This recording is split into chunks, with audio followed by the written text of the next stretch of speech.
So everything that we are doing today and all of the bills that will be signed, just think about it for a minute. Because to me, I would characterize all of the bills as representative of legislative resistance. But the fact that we need bills to protect people's rights of privacy from information sharing, masking of federal agents, if they are federal agents, protecting kids so that they can come to school. You heard the superintendent say how when school was ready to start, we had a press conference at another school to reassure parents that they would be safe in sending their kids to school. All of this legislative resistance is to protect Angelenos from our own federal government. That is profound, because this reflects a moment in history that we will all remember.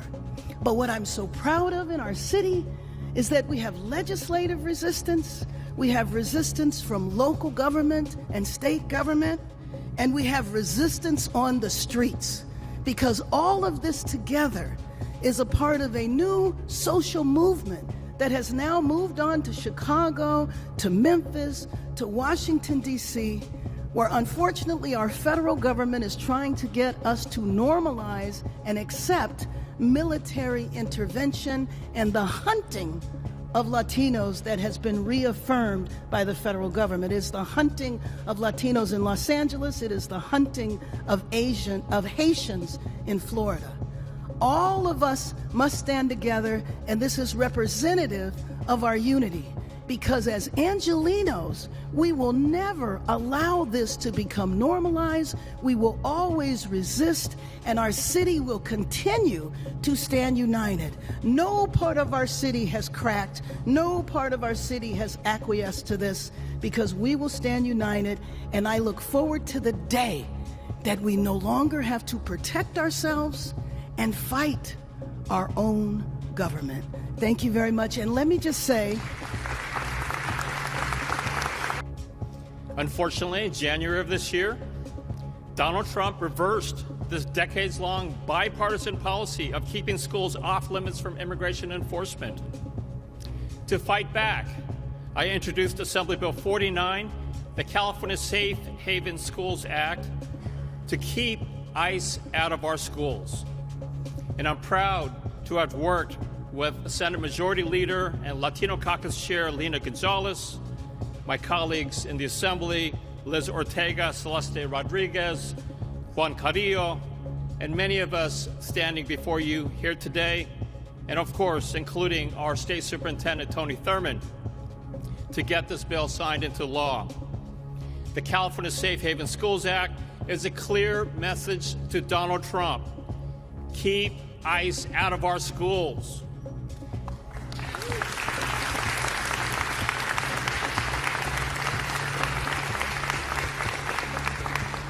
Keep ICE out of our schools so that all of our students, regardless of immigration status, can pursue their right to an education.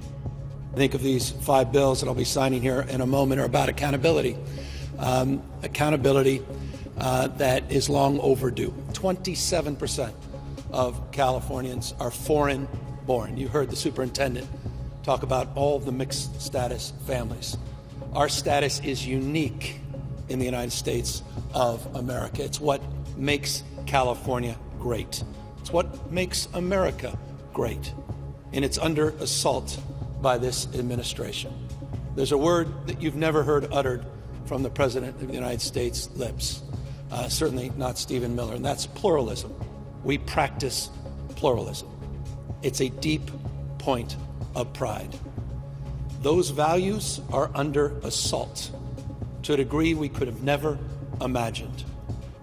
For those of you here in Los Angeles, you deeply absorb this, you deeply understand this. You saw your streets militarized. You saw the President of the United States, who in his first term never sent the military anywhere, not overseas, nowhere. In his second term, he sent the United States Marines, active duty Marines, to the city of Los Angeles. he federalized 4,000 of our National Guard. We said at the time it was a preview of things to come. The impact of these policies all across this city, our state, and nation are terrifying. It's like a dystopian sci-fi movie. Unmarked cars, people en masse, people quite literally disappearing, no due process, no rights in a democracy where we have rights. Immigrants have rights, and we have the right to stand up and push back, and that's what we're doing here today. This is a disgrace. This is an outrage, what we have allowed to happen in this country. And I could not be more proud of this legislature, the legislative authors, to the community demanding more from all of us at this moment to push back. I'll be signing a bill, the first in the nation, saying enough. ICE, unmask. What are you afraid of? What are you afraid of? What are you afraid of?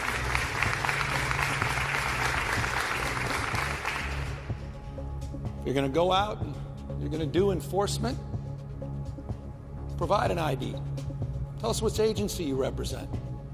Provide us basic information that all local law enforcement is required to provide.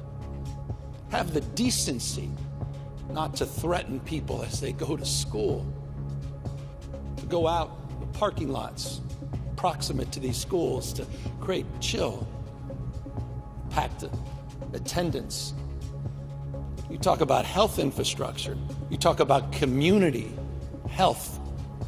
People scared to death to even access a community clinic for preventative medicine, worried that somehow they're going to be turned in, or someone without identification, looking like anyone else with a mask on, may just jump out of a car and they may disappear.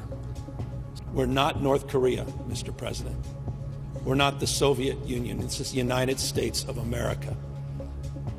And I'm really proud of the state of California and our state of mind that we're pushing back against these authoritarian tendencies and actions of this administration. ICE is now the largest private police force in the United States of America. And I say private because increasingly it appears to many of us that they have sworn an oath to Donald Trump, not the Constitution. A private police force whose ranks are going to grow by some 10,000, dwarfing the FBI and DEA. And it is my honor now to sign into law 4 pieces of legislation that go in effect immediately upon signature, and 1 on the masking that will formally go in effect January of 2026. With that, let's sign these.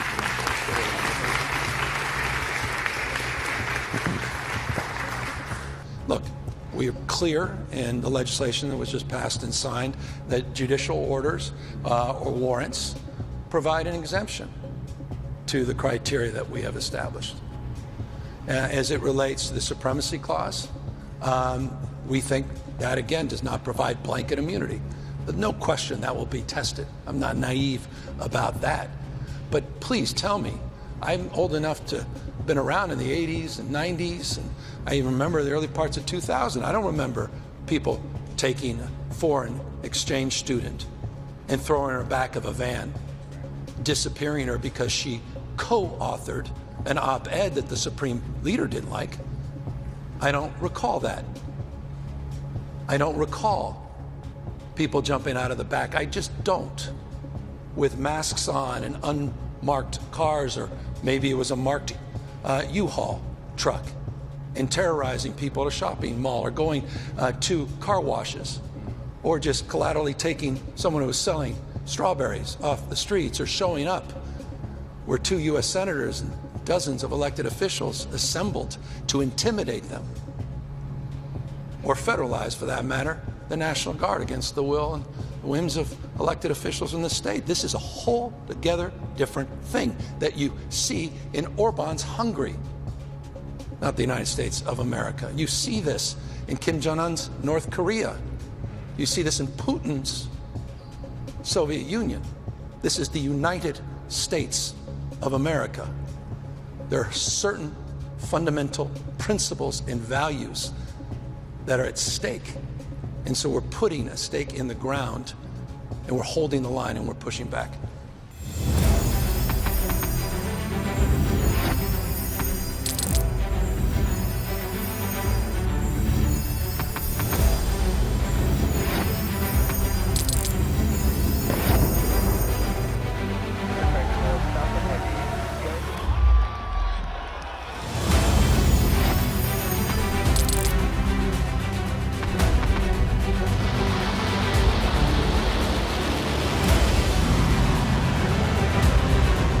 Been fighting so long and so hard that they don't know what the they're doing.